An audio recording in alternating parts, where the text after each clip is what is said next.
Hey guys, Tom here. What's the best air rifle for the money in 2016?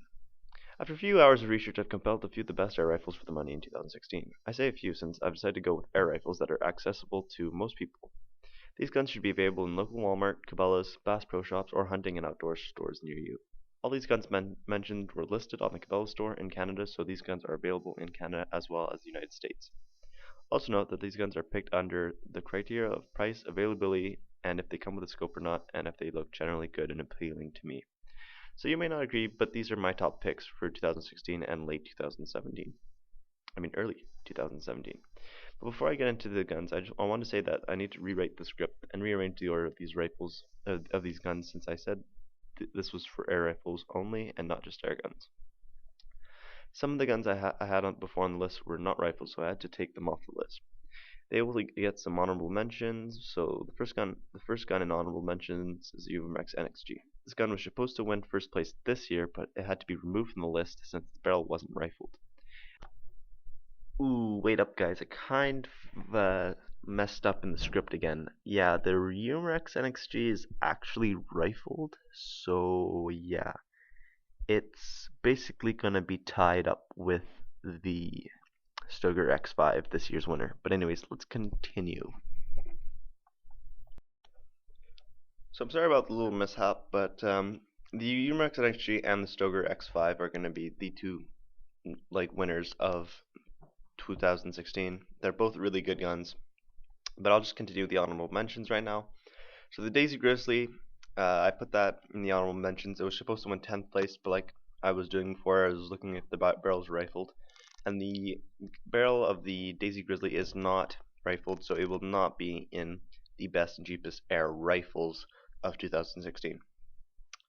So the Stoeger X5 won this year's, well, with the Nxg won because it comes in at about $100 or $150 Canadian.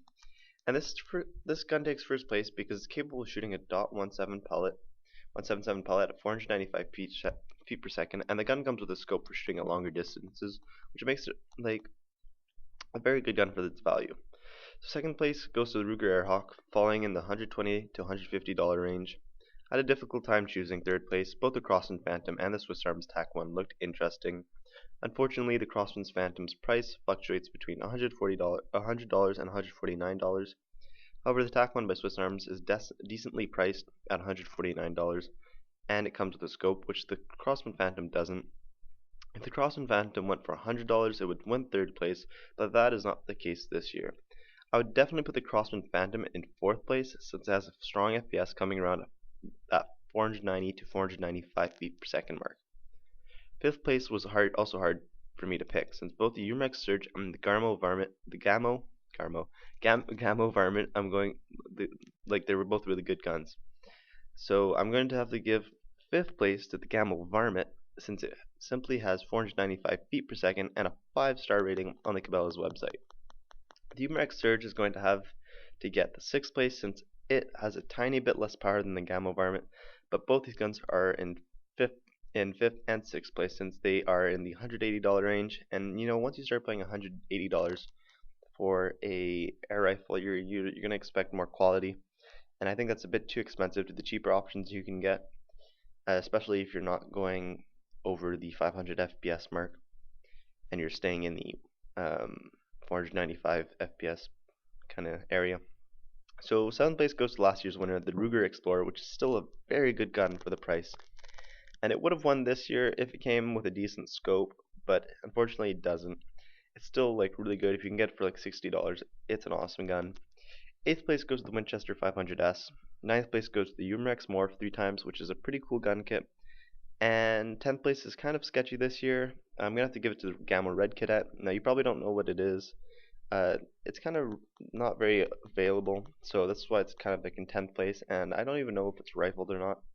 So I'm just going to put it in 10th place. But anyways, that's going to be the listing. And for the next part of the video, I will go in detail why I choose these air rifles in this order. Okay guys, so I picked these guns in this order since they just seem the most reasonable for me. Note that if you want to get a decent air rifle, you're probably going to pay upwards of $70 US to $100 Canadian. And the prices on these guns might not be right now. I looked at these guns around Christmas time, and those were the prices that I wrote down.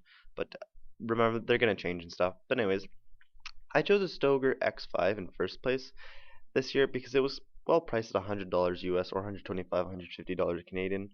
The gun looked good and seemed reasonable since it does come with a scope and can shoot 495 feet per second. It also has a wooden stock and which looks pretty good on picture, and you can also get in synthetic, which also looks really good. If I were looking for an air rifle, I would probably get, and I was on this type of budget, I would probably get this gun.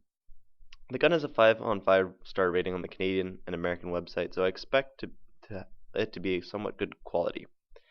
The gun came with a scope, and it's hard to argue for a gun of this quality to cost $100. This is why I put the gun in first place. I would probably not want to pay more than $150 US or $160 Canadian for this gun, and I personally would only buy this gun for about $85 to $90 US if I saw it on special or something. But the Umarex Nxg is also really good. I would consider it too. I actually took it off the list because I thought it was unrifled, but like I said back before, I put it back on because it's really good. It looks really good, and I probably want to get that too, and that's why they're both in first place. So there isn't just one winner of the 2016 best and cheapest air rifle. It's gonna have to be shared between the Umarex Nxg and the Stoeger X5, but they're both both like really good guns, and they're fairly cheap.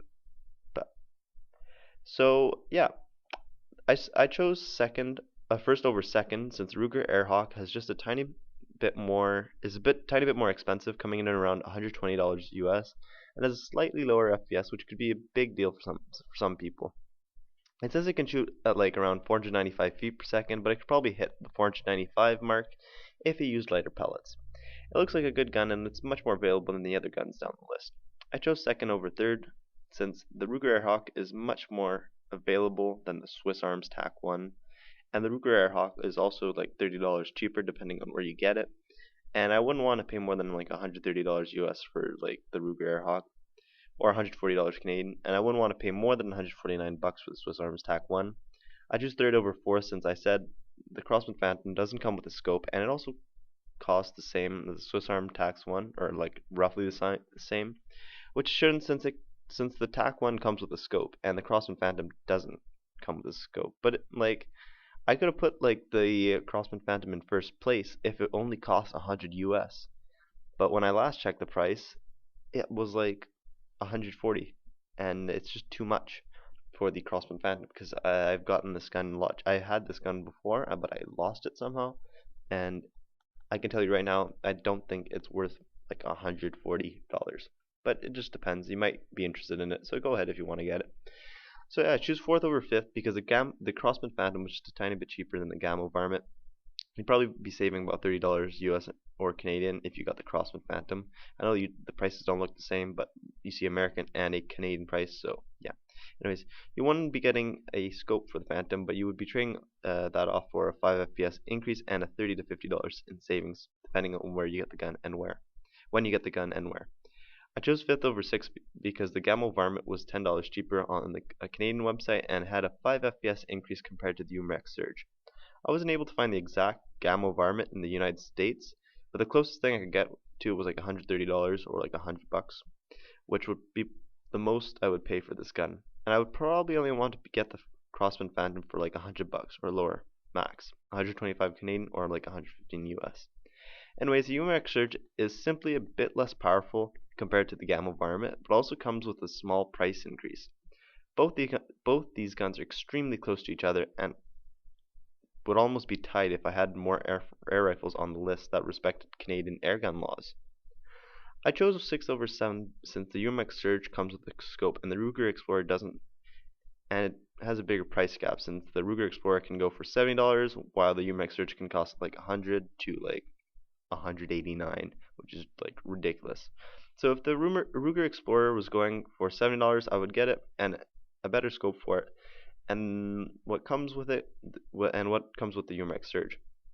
So if you could get a $30 scope on the Ruger Explorer, it would probably be a better air rifle than the Umarex Surge. So if you put like a better scope on the Ruger Explorer than the Umarex Surge, it would probably be better than the Umarex Surge.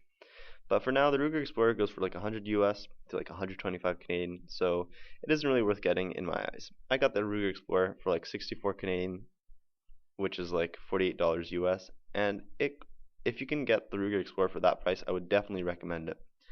$125 all around is probably the maximum price I would pay for the Umarex Surge and the Ruger Explorer.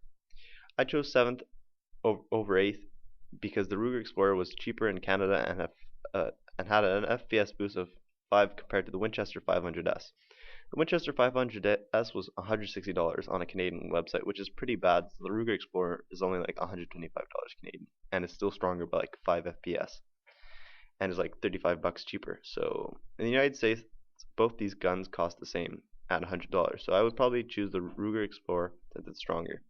I only want to pay $120 to $143.50 in the US and Canada for the Winchester 500S. Personally, I don't find the Winchester 500S that worth it. It doesn't come with a scope, and it's pretty expensive. I chose 8th over 9th since the Winchester 500S is less pistol-like than the Umarex Morph 3 times. I'd almost want to put the Umarex Morph 3 times ahead of the Winchester 500S, but it's more like a pistol, like modularity thing than the rifle look. So it might displease the more rifleistic, which is not really a word, group of people. So people that like the rifle look more than the tactical pistol look might want to choose the Winchester 500S over the Umarex Morph. I kind of like the Morph, but I would probably fall back on the 500S if it were cheaper. It was a tough decision, but I would probably go with the 500S if I wanted a more rifle-looking gun, but I secretly really liked the Umarex Morph 3 times, and as I would only want to pay the maximum of like $100 US or $150 Canadian for the Umarex 3 times Morph, and I'd say the Umarex 3 times Morph is more worth it for the 500S, but it really depends like what style of gun you want to get. And I chose 9th over 10th since the Umarex 3 times Morph is much more available than the Gamma Red Cadet. I would pay a maximum of $92 US or $120 Canadian since the Gamma Red Cadet doesn't really look that great. So I hope you found my comparisons reasonable. And if you didn't, or I might have mistakenly said something that doesn't sound too right, please let me know. Keep in mind that these prices fluctuate like crazy, and the availability of these guns might be different in your region as well as the price. I gave you guys the maximums that would pay for each gun. This might be a bit different for your American viewers since they can get like air rifles. For the American viewers, since American viewers can get like air rifles as well as Canadian viewers for a bit more money. That can shoot like about 1,000 to 1,500 FPS.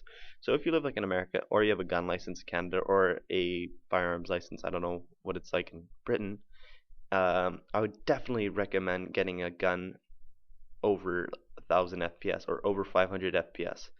Like you see the guns that you saw today that I had listed, they some of them have models that are stronger than the 500 FPS limit, but it really just depends what you're going to use it for. If you're just going to use it for shooting, 500 FPS might be enough, but it depends. You know, look around for the good prices. This has just been like my top picks for 2016, and I looked at these prices around Christmas time. So as you can see, some the prices I've mentioned aren't the same as in the listings. But anyways, if you have any suggestions or questions, please leave them in the comments below. And the question I would like to ask you today is, what is the best and cheapest air rifle of 2016 that you think deserves first place? Leave your answers in the comments below, and I will make sure to read them. Thanks for watching. I'm Hunter Tom. Make sure to subscribe if you're not, and like the video if you enjoyed it, or dislike it if you didn't. And I'll see you in the next one. Take care. Bye bye.